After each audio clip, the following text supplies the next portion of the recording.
এই মুহূর্তে দেখছেন শুভেন্দু অধিকারী মুখ্যমন্ত্রী, তিনি বেরোচ্ছেন নবান্ন থেকে এবং নবান্ন সভাঘর থেকে এই মুহূর্তে দেখতে পাচ্ছি আমরা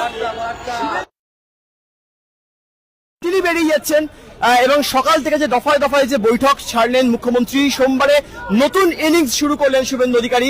এবং যেই ছবি দেখাচ্ছে কিশোর মুখোপাধ্যায় এই মুহূর্তে নবান্ন সভাঘরের বাইরের ছবিটা আপনাদের দেখাচ্ছি, যেখানে একদিকে যেখানে শেষ যে বৈঠক অর্থাৎ যারা পুলিশ আধিকারিক ছিলেন তাদের সঙ্গে গুরুত্বপূর্ণ বৈঠক সারলেন, অন্যদিকে শুভেন্দু অধিকারী মুখ্যমন্ত্রী তিনি আজকে বিভিন্ন বিষয় নিয়ে আজকে বৈঠক সারলেন এবং সেই বৈঠক সারার পর তিনি কিন্তু ইতিমধ্যেই বেরিয়ে গেলেন। এবং দেখতে পাচ্ছি এই মুহূর্তে যারা আইপিএস আধিকারিক রয়েছেন, আমরা দেখতে পাচ্ছি এই মুহূর্তে বিনীত গোয়েল তিনি বেরিয়ে আসছেন এবং গুরুত্বপূর্ণ এই বৈঠকে তিনিও উপস্থিত ছিলেন।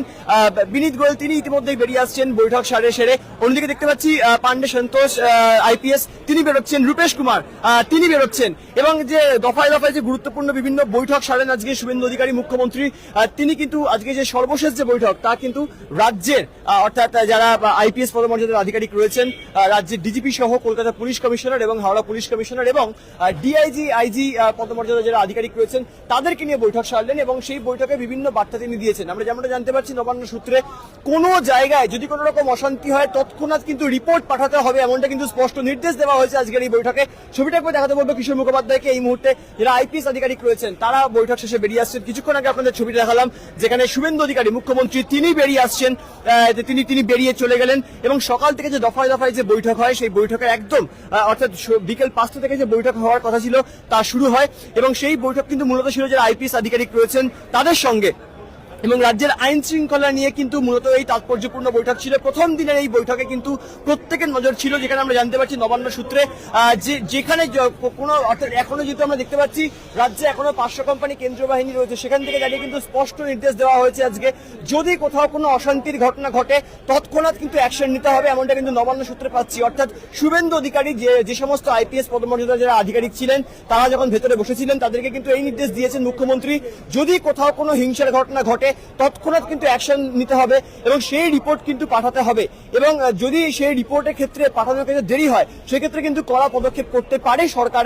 এমনটা কিন্তু স্পষ্ট আজকে যে বৈঠক হয় রাজ্য পুলিশের যারা আধিকারিক রয়েছেন তাদের সেই বৈঠকে কিন্তু স্পষ্ট করে দিয়েছেন মুখ্যমন্ত্রী।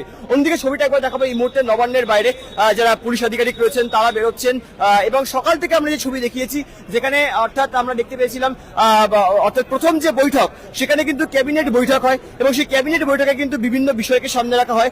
এই মুহূর্তে আমাদের সঙ্গে আমার অপর প্রতিনিধি বিপ্লব চক্রবর্তী রয়েছে। বিপ্লব দা, আমরা দেখতে পেলাম শুভেন্দু অধিকারী তিনি বেরিয়ে গেলেন এবং ক্যাবিনেট বৈঠকের মূলত কি কি মেন পয়েন্ট ছিল? 2-3টে পয়েন্ট।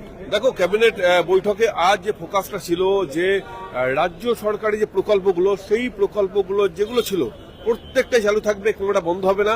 আয়ুষ্মান ভারত আজ থেকে কিন্তু বাংলায় চালু হয়ে গেল এবং আয়ুষ্মান ভারতের প্রকল্প ছাড়াও যে গুরুত্বপূর্ণ কেন্দ্রীয় যে প্রকল্পগুলো আছে প্রত্যেকটা প্রকল্পের সুযোগ সুবিধা কিন্তু রাজ্য সরকার পাবে এবং রাজ্য সরকারের যে আমাদের বাংলা যে মানুষ, সে বাংলা মানুষ কিন্তু কোনো প্রকল্প থেকে বঞ্চিত হবে না, এমনটাই কিন্তু স্পষ্টভাবে জানিয়ে দিয়েছেন শুভেন্দু অধিকারী। আর ক্যাবিনেট বৈঠক থেকে কিন্তু একটা গুরুত্বপূর্ণ সিদ্ধান্ত বলা যায়। সচিবদেরকে কি কি জানিয়েছেন?